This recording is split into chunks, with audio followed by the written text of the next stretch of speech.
Well, many of Dunedin's leading academics are throwing their weight behind efforts to prevent the Trans-Pacific Partnership Agreement. More than 24 people have signed an open letter about the proposed agreement, written by local woman Jen Olsen. And she joins us now to explain what she's trying to achieve. Good evening, Jen. Good evening. Thanks for coming in. What's the purpose, first of all, of the TPPA? Well, the TPPA is a trade and investment agreement that our government is negotiating with 11 other Pacific Rim countries. And the intention is to provide a future framework for investment in this region. So why is yourself and others concerned about this?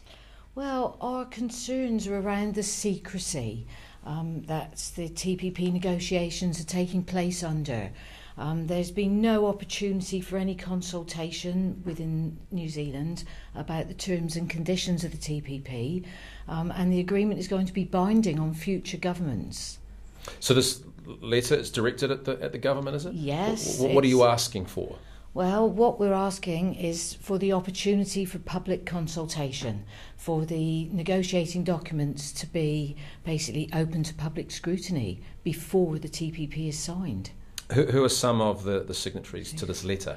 Well, we've got quite a few people from Otago University, including Sir Alan Mark and Kevin Clements, Professor Kevin Clements. We've got Reverend Peter Matheson, Dr. Kerry Enright.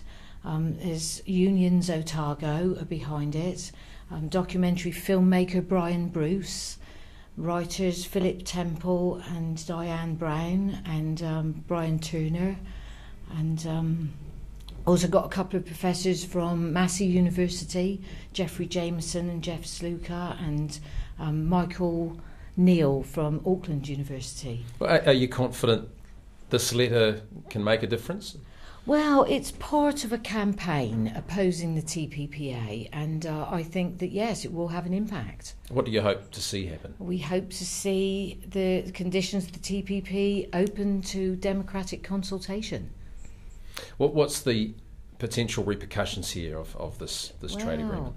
One of the clauses of the TPP is the investor-state dispute settlement process, and that is something that would allow corporations to sue our government if they believed that our legislation interfered with the profits of their company.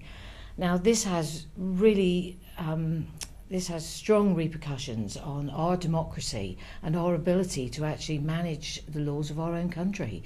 I think it impacts on our very sovereignty. And so, yeah, that is one of the big concerns with the TPP.